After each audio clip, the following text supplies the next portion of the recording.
दोस्तों सारी खबर पाने के लिए चैनल को सब्सक्राइब करें और उसके बाद ऑल नोटिफिकेशन पर क्लिक जरूर करें।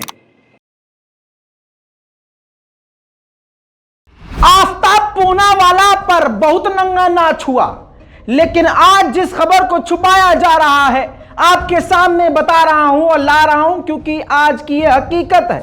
हरे कृष्णा मूवमेंट आपने सुना होगा, अक्सर ऐसे लोगों को देखा होगा जो सड़कों पर हरे कृष्णा कृष्णा कृष्णा हरे राम ये करते हुए देखे गए हैं। खूबसूरत महिलाओं से लेकर अंग्रेज इसमें बालाएं भी होती हैं और पूरी दुनिया में, ये सिर्फ भारत में नहीं पूरी दुनिया में ये मूवमेंट है, एक अलग ही ग्रुप है और इसका नशा ही अलग है। बहरहाल बॉलीवुड की सीरीज से लेकर हॉलीवुड फिल्मों में भी इनके इस तरह के रूप दिखाए गए हैं, लेकिन आपको बता दूं कि ये आपको क्यों बता रहा हूं।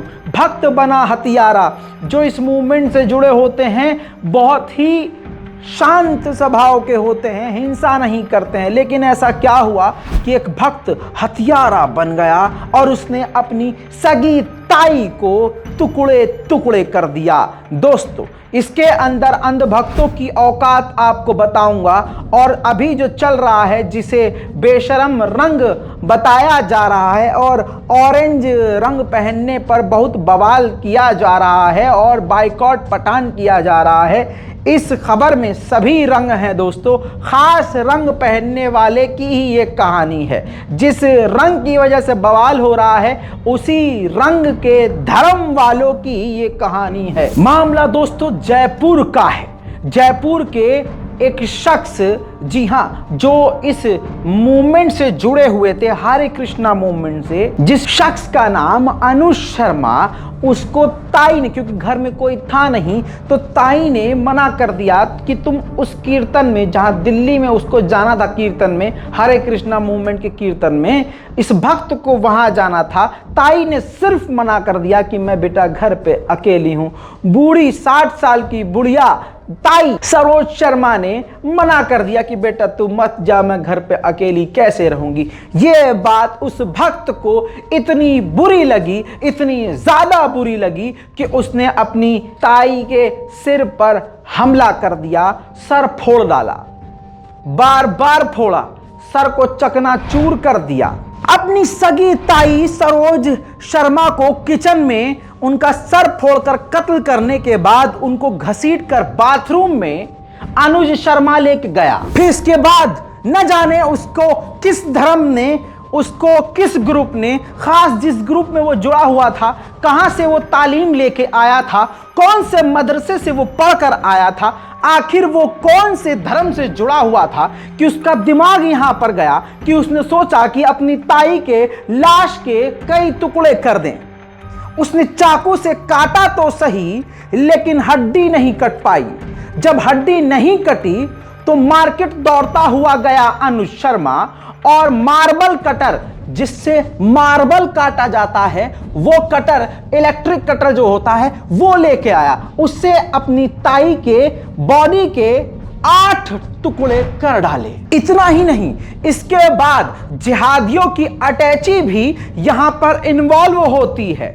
जी हां, जिहादियों की अटैची से खास समुदाय के बेरोजगार 2 रुपल्ली बहुत ज्यादा डराने की कोशिश करते हैं, लेकिन खास धर्म का ये व्यक्ति अनुज शर्मा जो एक खास ग्रुप से जुड़ा हुआ था, उसने किया ये कि ट्रॉली में अपनी ताई के लाश के टुकड़ों को भरा, एक हाथ में बाल्टी ली और पास के खेत में, जंगल में कई जगह अपनी ताई के लाश के टुकड़े को डाल दिया गड्ढा करके, और उसमें बाल्टी जो लेके गया था उससे उसने मिट्टी उठाकर उस पर डाली। बाल्टी को वापस लेकर भी आया और अटैची को भी वापस लेके आया।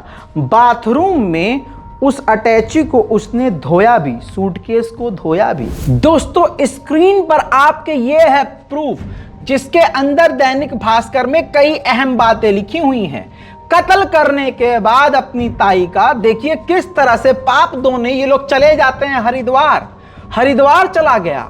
घर पहुंचने पर जब पूजा ने अपनी बड़ी बहन मोनिका से चचेरे भाई अनुज के बारे में पूछा तो मोनिका ने बताया कि अनुज हरिद्वार गया है। दोनों बहनों ने आपस में बात की तो अनुज पर शक गहराया। देखिए, दोनों जो बहनें थी वो शादीशुदा थी, वो अलग अलग अपने ससुराल में रह रही थी, लेकिन जब उनकी माँ से बातचीत नहीं हुई तो उनमें से एक बहन पहले आई शक होने पर, फिर दूसरी बहन पीछे से अपने पति के साथ आई। दोनों ने बात करी तो पता चला कि अनुज जो है, जैसे ही उसकी एक बहन आई थी, पहली बहन, तो वो कत्ल कर चुका था। तो पहली बहन को शक तब हुआ दोस्तों, जब दीवार पर लगे हुए जरा से खून के छींट को वो मिटा रहा था अनुज शर्मा। बहन ने पूछ लिया कि ये कैसा खून लगा है, तो उसने कहा कि नाक से नक्सिर फूट गई थी तो खून की छींट इस पे आ गई थी। बहन को तभी शक हुआ, लेकिन इसके बाद अनुज अपने पाप को धोने के लिए हरिद्वार निकल गया था। हरिद्वार जब गया तो पीछे से बड़ी बहन भी आ गई। दोनों ने बात करी, सारी चीज़ों को शेयर किया, तब शक जताया गया, शक आया। फिर उसके बाद जब कंप्लेंट करी तो भाई साहब, कंप्लेंट के नाम पर जब गिरफ्तार किया गया और पूछताछ की गई तो इस भक्त ने सब कुछ हक दिया और सच सामने आ गया। दोस्तों, यहाँ पर आपने इस भक्त से क्या समझा? एक ये ऐसा भक्त था और ऐसे समाज कौन सा था ये भी ध्यान रखिएगा, क्योंकि अगर ये दूसरे समाज और धर्म से होता तो सीधा मुल्ले मुल्ले कटमुल्ले कह के संबोधित करते हुए हुजूर पाक सल्लल्लाहु अलैहि वसल्लम तक को भी लपेट लिया जाता। लेकिन अब आप यहाँ देखिए कि खास धर्म का ये व्यक्ति था, खास मूवमेंट से जुड़ा हुआ था और ये बेरोजगार था लेकिन पढ़ा लिखा था, यानी इंजीनियर था लेकिन बेरोजगार था, और इसने ऐसा घटिया काम कर डाला। तो आपको क्या सीख मिली? अंधभक्तों की ये औकात है, असलियत है। जहाँ पर हिंदुओं को कहा जाता है एक खास समुदाय की तरफ से, ग्रुप की तरफ से, तुम्हारा भी अब्दुल ऐसा होगा, देखो अब्दुल की असलियत। लो बेटा, तुम्हारे भक्त ऐसे निकल रहे हैं, क्या फ़ायदा है ऐसे मूवमेंट से जुड़ने से? भाई साहब, ये सीख रहे हैं। और ऐसी कौन सी लत थी उसे कि सिर्फ ताई ने कह दिया कि मत जाओ बेटा, मैं अकेली घर पे हूँ, तो ऐसी कौन सी अंदर हुड़क मच रही थी कि उसको वहाँ जाने से रोकने से इसने इतना घटिया काम कर डाला? सोचिएगा जरूर। अब दोस्तों, भक्तों की जिंदगी का एक और आईना दिखा देता हूं। खबर मध्य प्रदेश की है। अंधभक्त का नाम है देवेंद्र गणपत भगत। जी हां, देवेंद्र गणपत भगत इसका नाम है। इसने क्या किया मालूम है? गली के आवारा कुत्ते को पकड़कर सरेराह उसका बलात्कार किया, उसके साथ सेक्स किया, जिसके बाद पुलिस ने गिरफ्तार करके जेल में ठूसा। तो दोस्तों, सवाल फिर वही जो गोदी मीडिया से सीखा है हमने कि आखिर इसका जिम्मेदार कौन? मध्य प्रदेश में ये कौन सा व्यक्ति था, कौन सी सरकार थी? वो कुत्ते के साथ इसको क्या हुआ कि उसने उसके साथ बलात्कार कर डाला? बलात्कार करने वाले का नाम आपको बता दिया हूं, गणपत भी है और वो भक्त भी है। नाम गणपत भक्त है और किस धर्म का है आप समझ सकते हैं। कौन से मदरसे से उसको ऐसी तालीम मिली कि उसको कुत्ते के साथ करना पड़ गया? कुत्ते के साथ, कमाल है।